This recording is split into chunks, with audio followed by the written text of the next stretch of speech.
Hello and welcome to our podcast, Tales from the CyberLab. My name's Adam Myers and I'm the Sales Director here at CyberLab, and I'll be your host for today. Joining me is Gaurav from Keyfactor. Welcome. Well, thank you, Adam. And thank you, CyberLab. Glad to be here and glad to be sitting here and, looking forward to this podcast. I mean, to be honest, it's taken me a bit of a preparation, but I'm still here. And we've got a fancy new studio. So It's to all our amazing. guests out there, we have had an upgrade and I'm super excited to show you this today. So the podcast is on to some really great things. And thank you for everyone who has listened and subscribed so far. So Gaurav, could you just tell us a bit about your role and what you do on a day-to-day basis? Yeah, no, absolutely. So, to Gaurav Sharma. So I've been with Keyfactor for just over 18 months now.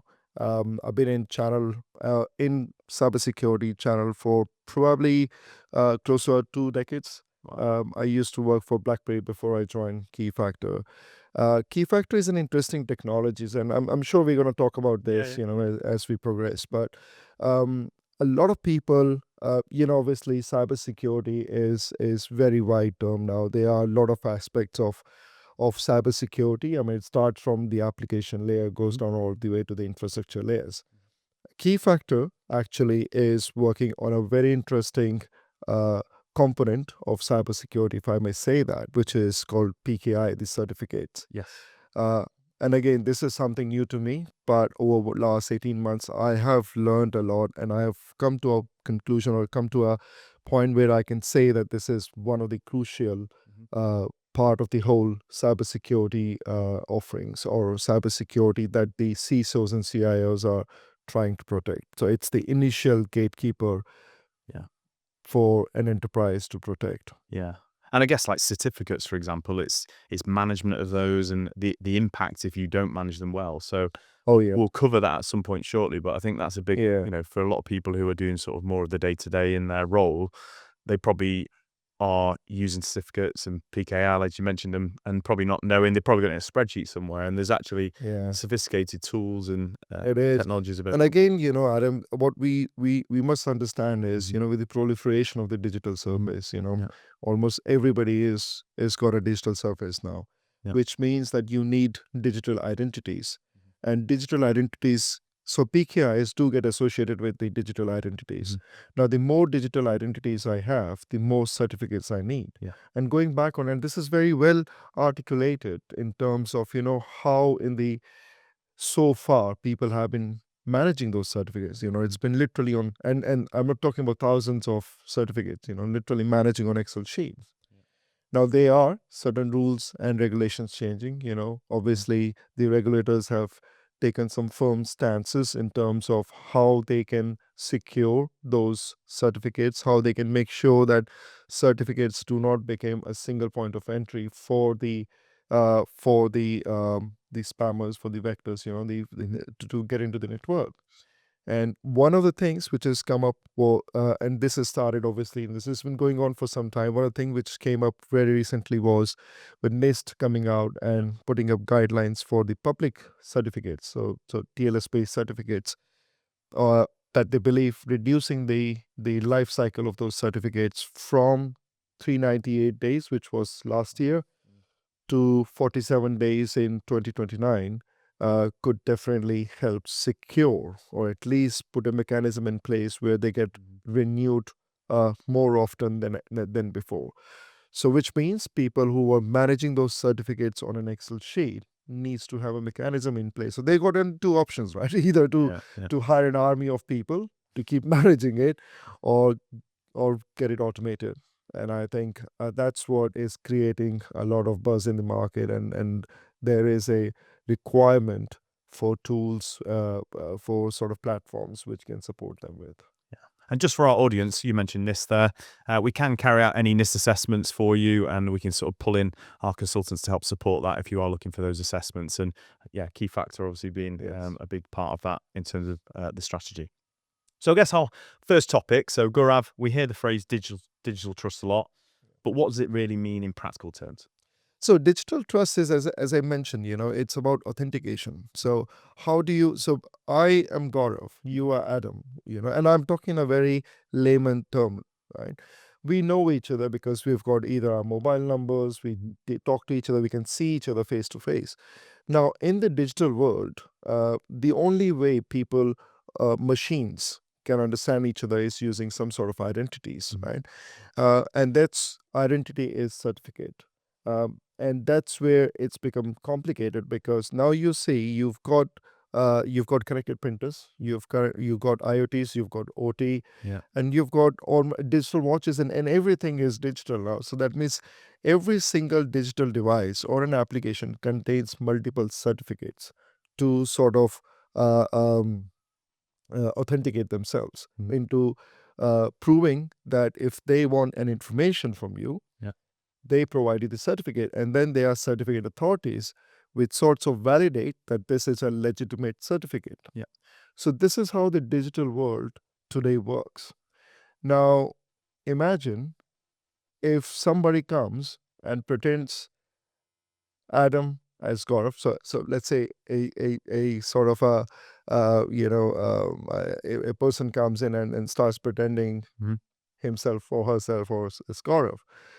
That might The only way you can sort of validate that is by checking, driving license or some identity Yes. proof, and that in the digital world is a certificate. So if this certificate gets in a way hacked, or nothing will stop, Yeah. right? It just, you would not know who is actually managing it. So So in a way, it's you use it. I love stories and analogies. So you mentioned a driving license. It's basically that check to say you are who you are. exactly, And I guess the challenge for a lot of our listeners and businesses right now is that these digital identities have scaled rapidly, probably over the last sort of yeah, 5 to 10 years, where now, maybe historically that was easy to manage. It's now becoming just wildly out of control to sort of make sure that you're doing these checks regularly to make sure it is what we think it is. it is exactly. And again, as I briefly mentioned about the certificate lifecycle management, the reduction of the life cycle of a certificate, that has also sort of driven the push in terms of Mhm. how do we make sure that those certificates, those identities are secured, they are renewed on time, that they are automated and controlled and monitored. Yeah. So there you've got this timescale is shortening Yeah. and the number of digital identities is Is increasing. yes, So you've got this point where it's becoming a little bit unmanageable, and that's where Keyfactor, that's where in this Keyfactor instance, comes in. Yeah, is doing that heavy lifting, and the automation side of it yeah, is taking that challenge away for exactly. people on the day to day. So Keyfactor, I mean, because so we mentioned that, right? So Keyfactor is a 20 years old company, which we don't do anything else. I mean, this is the bread and butter for Keyfactor. Right. So we issue certificates, private certificates, which are typically SSL based certificates. We also do a lot on the CLM side of it, so certificate lifecycle management. So we've got our own platform that we have invested and grown, for ever since CLM itself was a concept, that since then we've been doing this. Yeah. And again, last year we acquired a company called InfoSec Global, Right. which is into crypto agility. So it has got a product, it's called AgileSec, which is helping a lot of organizations in order to discover those crypto agility solutions. So crypto agility assets. Yeah, amazing. So I guess expanding the conversation. So Yeah. where do certificates and public key infrastructure actually sit in a modern organization? So I said, I think they said, so anything which is digital, you would find certificates there. Mhm. So give you a typical example, an iPhone, right? I mean, how many certificates do you think sits in an iPhone? Just Uh, take a wild guess. I don't know, like 20. I'll chuck out Yeah. a random. So it's probably more, because as Mhm. well, and the reason is because of the applications that comes in. So every single, again, going back on the point of how do you identify it. So every single app that sits, which works in the digital world, needs an identifier, and that identifier becomes a certificate. Yeah. So again, it's just you constantly everything is trying to identify one another, isn't it? And I Yes. guess how do you manage that? And I guess what's the impact if you don't manage it well? Does that sort of have a big knock-on effect in terms Yeah. of So security and impact to, I guess, just day to day? yeah, so there have been incidents in the past as well where there were certain organizations, and there were lapses on the certificate side of it. Certificate expired without them knowing, which could result in hefty fines, penalties. I Right. mean, there are regulations which are extremely becoming strict. And so it's becoming really important for organizations to be on top of the certificates that they have, and make sure that they are they have a full inventory of those certificates. So that's where again, we come in, and Keyfactor is extremely good when it comes to inventory and identifying those certificates. Yeah. Listening to this conversation, one thing becomes really clear. Digital trust is the foundation that keeps systems running, services available, and organizations secure. And we've partnered with Keyfactor to help organizations with certificate management, PKI, and cryptography. And we help organizations with visibility and control through automated digital trust. And whether it's gaining visibility over certificates, reducing the risk of outages, or preparing for what's next coming with post-quantum cryptography, if digital trust is becoming a challenge for your organization, CyberLab and Keyfactor can really help. And you can find out more at cyberlab.co.uk. Now back to the episode. So for our listeners, is there something as a first step maybe that I don't know, businesses could take if they're, I don't know, let's just play the extreme that they're in a spreadsheet at the moment and that list is they probably don't have visibility of all of them for one element. Where would the starting point be for an organization that's maybe should be starting, maybe looking at something like Keyfactor? Yeah, I think the starting point is we start with identifying, discovering the certificates within the network.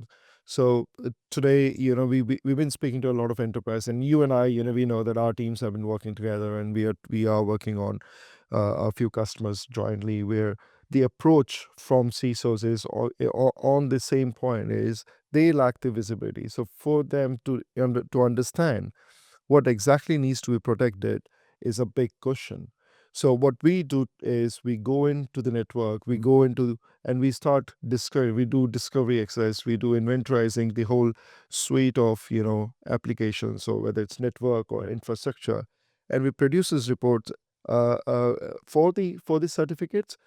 But with the acquisitions that we have done recently, we also can do cryptographic assets. Now, when I say cryptographic assets, because what's happening is the identities could be related to certificates, but identities also means tokens, algorithms, and a lot of other things that gets associated. Keyfactor is certificates, but that's where we believe the value for CyberLab is, and for other partners that we work together is the services that we are trying to generate for them, because there is a value that we can together bring into the customer. Because I guess there is that skills gap as well, isn't it? Where the knowledge that you bring to this in terms of also like quantum brings a whole different sort of element to this, which at some point is going to happen with quantum mechanics and how that sort of, is going to develop. I guess that's what you're probably buying into as well. It's not just sort of the ability to have visibility of these things. It's actually the skills of your people that come on and do that and help. No, 100%. I think there's a so we went to our RKO earlier this year, and Dan Michael, who is the chief sales officer for Keyfactor, he gave us a very good sort of he shared something very interesting, and he was like, if you all remember, Y2K, what happened during Y2K was we knew what the problem was. We knew when it's going to kick in. We knew the solution. So everybody was trying to work towards it. Now, quantum is interesting because there are predictions about quantum computers, supercomputers becoming so strong. But nobody for sure knows whether they are today. I mean, it's going to happen today, tomorrow, day after, when, right? The question is a big when. We all know it's going to happen, right? Now, with Y2K, if I drive some sort of analogy there, Y2K, we knew the system would stop working. So the problem was severe. Here, it's further one step ahead. The systems won't stop working. They will continue to perform. We just don't know who is going to own them, whether it's going to be us or somebody else is owning them. Because obviously, if the certificates are breached, there is going to be challenge on the owning side of it. Yeah, because it puts a risk of the whole model, doesn't it? Really, of how it's like how it's knitted together with the speed and the action of defense and attack. I guess you could end up in a world where passwords are cracked and things are cracked a lot easier. That's what I mean. Yeah, and that's. And if you're not prepared or ready for that, you talked about Y2K. I was, I don't know, I was only 12 back then, but it was this compelling event that's happening, and we were preparing for it. And it was kind of, this is, if you're into computers, we were all waiting for it to tick over. It was like, oh, this is getting a bit scary. Where where now we're sort of, there is an element of being ready for something, isn't it? Where maybe, that might evolve over time, but we need to maybe prepare, and working with you guys is probably what Yeah, yeah, no, set you up for that. 100%, exactly. Good. So I guess what actually happens when a certificates are not managed properly, or what? Well, I mean, if the certificate is not managed properly, it does expire, Mhm. which means an expired certificate is extremely dangerous because that allows that anybody can get into the network. It's like, you've got and again, an analogy because, I love doing that just I for love our them. Yeah, they're audience good. as well. So imagine you've got a guard at your house and the guard goes out, Mhm. right, and keeps the door open. What's going to happen? Yeah, people are going to walk in, opportunities Yeah. and sort of, yeah. So exactly something similar is going to happen, right? Right. The trust isn't going to be there, so websites could fail. There will be incidents where if the public certificates fail, you will have websites failing, they're not opening, and because obviously they need to be authenticated, and if they are not authenticated, then there's going to be a problem. Yeah, and I guess impact of, I don't know, somebody has not renewed that, and a lot of it is probably through visibility, that they don't even know that they've got something there, and then there's a little bit of finger pointing within an organization to say, oh, whose responsibility it was. There, It becomes yeah, very, very it quickly. becomes cumbersome as well. Yeah, it does. So a lot of, like, the business disruption could be huge if you get that Yes, wrong. that's true. Yeah, That's true. good. So we briefly touched upon quantum computers. I guess the risk to organizations, why should they care about that now, I guess? Why should they sort of pull this forward in terms of their Yes. risks and what that could mean? So I think yeah, that's an interesting topic because quantum computers, there are certain predictions around, right? I mean, NIST is saying that by 2030, all the current set of PKI, the certificates that we're using, will become deprecated, which means there is going to be a challenge in terms of the new certificates and make sure that they comply to the PQ post quantum Yeah. era. Now, what's also happening here is in the world, as I said, right? I mean, it's not about whether this is going to happen. It's all about when is it going to happen? Right. Are we ready? Now, there are a lot of if I have to break down the whole post quantum or the quantum readiness journey into smaller steps, you would see the first and the foremost step for any CIO or CISO for any organization is to understand in terms of discovery or inventorizing it. What exactly do they have to gain a visibility of their network, of their application suite, of the infrastructure, and then start working towards how can they modify it, how can they upgrade it. And it's not like an on and off switch, where Yeah. you find out something and then you can fix it. The fixing duration itself is going to take at least 3, 4, 5 years, depending on how big the organization are. We've done a joint paper with HSBC last year exactly on this. And it's been acknowledged that this is becoming a very hot topic in today's world. A lot of organizations have put some real big budget aside just to invest into understanding and gaining the visibility on their network in terms of cryptographic assets. And I guess it's like a migration path as well, is it? Is it like preparing for that it's not just a on off, that we flip a switch and we're Correct. ready? Correct. It's kind of like a period of time that you're going to invest with key stakeholders within the business to say, this is the path and the journey we need to take to be ready for quantum computers and what that means, I guess. Yeah. Yeah, Good. that's true. Okay, so into topic 6. So if any organization feels overwhelmed by certificates or PKI, where should they start? What would be your tip there?